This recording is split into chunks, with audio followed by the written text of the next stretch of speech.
আসসালামু আলাইকুম। আশা করি সবাই অনেক অনেক ভালো আছো এবং সুস্থ আছো। তো আজকে যে বিষয় নিয়ে কথা বলবো সেটি হচ্ছে যে কৃষি অর্থনীতির চাকরির সুবিধাগুলো কি? হচ্ছে আমরা যে কৃষি অর্থনীতি পড়বো সেটার ভবিষ্যতে আসলে কি কি করব কৃষি অর্থনীতি পড়ে? তো এই প্রশ্নটা নিয়ে হচ্ছে অনেকেই জানতে চেয়েছিল। আমি নিজেও একজন কৃষি অর্থনীতির গ্রাজুয়েট। সো আজকের ভিডিওতে এই কৃষি অর্থনীতি নিয়ে যে আমরা পূর্ণাঙ্গ একটা ধারণা দিতে চেষ্টা করব যেন হচ্ছে তোমরা আসলে একটা কনসেপ্ট পাও যে আসলে আহ কৃষি অর্থনীতি পড়ে কি বা হবে। তো প্রথমত বলে নেই যে এটা চাকরির সুবিধাগুলোর ক্ষেত্রে প্রথম যেটা আসে সেটা হচ্ছে যে বিসিএস এ কোঠা। ঠিক আছে? তো প্রতিটি বিসিএস দেখা যায় যে কিছু সংখ্যক সিট থাকে যারা শুধুমাত্র কৃষি অর্থনীতিবিদদের জন্য, যেটাকে আমরা বলতেছি কোটা। তো এই বিসিএস এ কোটা আছে কৃষি অর্থনীতি। ঠিক আছে? 2 নম্বর যে বিষয় সেটা হচ্ছে যে গবেষণা প্রতিষ্ঠান। ঠিক আছে? গবেষণা প্রতিষ্ঠান। তো প্রতিটি গবেষণা প্রতিষ্ঠানে কিন্তু তোমার কৃষি অর্থনীতিবিদ নিয়োগ দিয়ে থাকে। বাড়ি, বিনা, বিএডিসি, ঠিক আছে, তারপর হচ্ছে বিএলআরআই।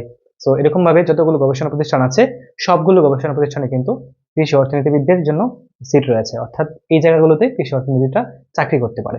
3 নম্বর যে বিষয় সেটা হচ্ছে যে উচ্চশিক্ষা। ঠিক আছে? তো উচ্চশিক্ষা। তো অর্থনীতি এবং হচ্ছে কৃষি অর্থনীতি, এই দুইটার মধ্যে কিন্তু একটা পার্থক্য আছে। বর্তমান সময়ে তোমরা জানো যে কৃষি কিন্তু একটা বড় সেক্টর। ঠিক আছে? তো খাদ্যের যোগান থেকে শুরু করে অর্থনীতির একটা বড় জায়গা দখল করে আছে কৃষি। তো এই জন্য কৃষি অর্থনীতিবিদরা আসলে উচ্চশিক্ষার ক্ষেত্রে একটু বেশি সুযোগ সুবিধা পেয়ে থাকে। আমি যদি বলি যে আমাদের যারা ব্যাচ লেভেল রয়েছে বা হচ্ছে আমাদের জুনিয়র যারা রয়েছে, যারা সিনিয়র রয়েছে, ম্যাক্সিমাম শিক্ষার্থী তাদের পছন্দের এখন একটা জায়গা কিন্তু উচ্চশিক্ষা। বিদেশে স্কলারশিপের ক্ষেত্রে উচ্চশিক্ষার জন্য কিন্তু প্রচুর পরিমাণ এই কৃষি অর্থনীতি নিয়ে থাকে। অর্থাৎ পূর্ণাঙ্গ, অর্থাৎ ফুল স্কলারশিপে হচ্ছে শিক্ষার্থীরা বাংলাদেশ থেকে বিভিন্ন দেশে যাচ্ছে, ইউএসএ, তারপর ইউকে, কানাডা, লন্ডন, ঠিক আছে, অস্ট্রেলিয়া। সো এই ইউনিভার্সিটি গুলোতে কিন্তু এই এই দেশগুলোতে কিন্তু কৃষি অর্থনীতি গ্রাজুয়েটরা প্রচুর পরিমাণে যাচ্ছে। অর্থাৎ এই উচ্চশিক্ষার ক্ষেত্রে কৃষি অর্থনীতিবিদরা খুব বড় একটা জায়গা দখল করে আছে। 4 নম্বর যে জায়গাটা আমি বলবো সেটা হচ্ছে দেশের ব্যাংকিং ক্ষেত্র। তো ইদানিং একটা বিষয় লক্ষ্য করবা, সেটা হচ্ছে যে ব্যাংকিং ক্ষেত্রের মধ্যে কৃষি অর্থনীতিবিদরা একটা বড় জায়গা দখল করে আছে। বাকৃবির গ্রাজুয়েট, সিলেট কৃষি বিশ্ববিদ্যালয়ের গ্রাজুয়েট। তো কৃষি অর্থনীতিবিদ যারা রয়েছেন তারা কিন্তু দেখবে ব্যাংকিং সেক্টরে প্রচুর পরিমাণে ঢুকতেছে। এই রেশিওটা ইদানিং খুব বেড়ে গিয়েছে। তো এই জায়গার মধ্যে কৃষি অর্থনীতি একটা ভালো জায়গা দখল করে আছে।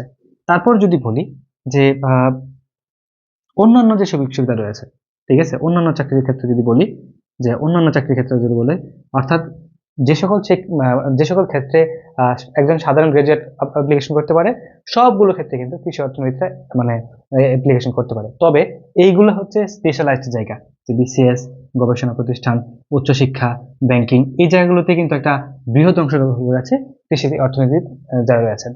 তারপরে আমি যদি স্টার মার্ক দিয়ে একটা কথা বলি সেটা হচ্ছে যে শিক্ষকতা। শিক্ষকতা যারা হচ্ছে যারা হচ্ছে বিশ্ববিদ্যালয়ে শিক্ষকতা করতে চাও, আসলে তাদের প্যাশন হচ্ছে বিশ্ববিদ্যালয়ে শিক্ষকতা করার, তারা কিন্তু এই জায়গাটা একটা বড় জায়গা দখল করতে পারো। সেটা হচ্ছে যে নতুন নতুন কৃষি বিশ্ববিদ্যালয় হয়েছে, এই জায়গাগুলোতে কিন্তু তোমার কৃষি অর্থনীতি শিক্ষক নিচ্ছেন, বা যে বিশ্ববিদ্যালয়ে তুমি পড়াশোনা করতেছো ওই বিশ্ববিদ্যালয়ের একটা পার্সেন্টেজ, কোথাও কোথাও 7%, কোথাও 10% শিক্ষার্থী কিন্তু সরাসরি শিক্ষক হতে পারে। সো এই জায়গাটা একটা বড় জায়গা দখল করে আছে শিক্ষার্থীদের মধ্যে। তো এই এই সকল জায়গা ছাড়াও যদি বলি, যে সকল জায়গার মধ্যে একজন সাধারণ শিক্ষার্থী, একজন সাধারণ গ্রাজুয়েট অ্যাপ্লিকেশন করতে পারে, সবগুলো জায়গাতেই তুমি অ্যাপ্লিকেশন করতে পারবা। তবে তোমার জন্য জায়গাগুলো, যেমন বিসিএস এ তোমার কোঠা আছে, গবেষণা প্রতিষ্ঠানে তোমার সিট আছে, উচ্চশিক্ষার জন্য তোমার একটা ভালো অপরচুনিটি আছে, ব্যাংকিং সেক্টরে তোমার একটা ভালো জায়গা আছে, ঠিক আছে। তো এছাড়াও পরবর্তীতে যে সকল জায়গাতে একজন সাধারণ শিক্ষার্থী, একজন সাধারণ গ্রাজুয়েট অ্যাপ্লিকেশন করতে পারে, সবগুলো জায়গাতেই তুমি অ্যাপ্লিকেশন করতে পারবা। সো এই সকল হচ্ছে তোমার কি। এছাড়া অনেকগুলো জায়গা রয়েছে যেগুলো হচ্ছে তোমাকে হয়তো আমি উল্লেখ করলাম না। সো এই সকল জায়গাগুলোতে কিন্তু কৃষি অর্থনীতিটা একটা বড় জায়গা দখল করে থাকে। সুতরাং তোমরা যারা এই কৃষি অর্থনীতি ইতিমধ্যে পড়তেছো বা হচ্ছে ভবিষ্যতে পড়বে বা এবার সাবজেক্ট পেয়েছো, হতাশ হওয়ার কিছু নেই। কারণ হচ্ছে তুমি একটা টেকনিক্যাল ইউনিভার্সিটি পড়তেছো। তো টেকনিক্যাল ইউনিভার্সিটির ক্ষেত্রে কিন্তু কিছু টেকনিক্যাল জায়গা রয়েছে যেগুলো আমি তোমাদেরকে দেখাই দিলাম যে এই যেগুলো জায়গা হচ্ছে তোমার জন্য। এখন একটা প্রশ্ন আসলে সবাই করতে পারো যে তাহলে ভাইয়া হচ্ছে আমি তো স্কুল কলেজে শিক্ষক হতে চাই, যদিও চাই না আসলে। তো আমি তো তোমাকে বলবো, তোমাদের উদ্দেশ্যে বলবো সেটা হচ্ছে যে আসলে একজন সাধারণ কৃষি শিক্ষকতায় আসো, এটা ভালো। কিন্তু তুমি একটা টেকনিক্যাল ইউনিভার্সিটিতে পড়ে আসলে একটা সাধারণ শিক্ষা প্রতিষ্ঠানে আসা তোমার জন্য আসলে একটু লস প্রজেক্ট। ঠিক আছে। সুতরাং এই সকল জায়গার মধ্যে আসলে খুব বেশি পরিমাণ শিক্ষার্থী মানে কৃষি শিক্ষার জন্য আসলে অত শিক্ষা নেয় না, মানে অত শিক্ষক নেয় না। তোমরা জানো যে তুমি যে প্রতিষ্ঠান থেকে পড়ে আসছো সেটাও কিন্তু দেখেছো যে কৃষি শিক্ষার জন্য যে শিক্ষকরা রয়েছেন তার কতটুকু ক্লাস থাকে। সো এই জায়গাটা হচ্ছে কৃষিবিদদের জন্য যদি বলি, কারণ এখানে কৃষি অর্থনীতি, কৃষি প্রকৌশল, মানে যত কৃষি শিক্ষার মধ্যে মানে সাবজেক্ট আছে ইউনিভার্সিটিতে, সাধারণত 7টা বা 8টা মানে 7-8টা হচ্ছে ফ্যাকাল্টি অফার করে থাকে। তো যে ফুড টুড নিয়ে আর কি, তো সবার জন্য কিন্তু কৃষি যে সাবজেক্ট সেই সাবজেক্টটাই একটা সাবজেক্টে সব অ্যাপ্লিকেশন করতে পারে। সো এই জায়গাটা হচ্ছে তোমার জন্য একটু নেরো, অর্থাৎ আমি যদি বলি একটু স্পেসিফিক বলি যে এনটিআরসি যে নিয়োগটা দিয়ে থাকে, ঠিক আছে, এই নিয়োগটার মধ্যে হচ্ছে তোমার জায়গাটা একটু নেরো। এছাড়া বাকি যে সকল ক্ষেত্র আছে সবগুলো ক্ষেত্রের মধ্যে তোমার একটা ভালো দখলদার রয়েছে। তো আজকে ভিডিও পর্যন্তই। পরবর্তী কোন বিষয়ে ভিডিও চাও সেটা অবশ্যই কমেন্টে জানাবি। সবাই ভালো থাকো, সুস্থ থাকো। আল্লাহ হাফেজ।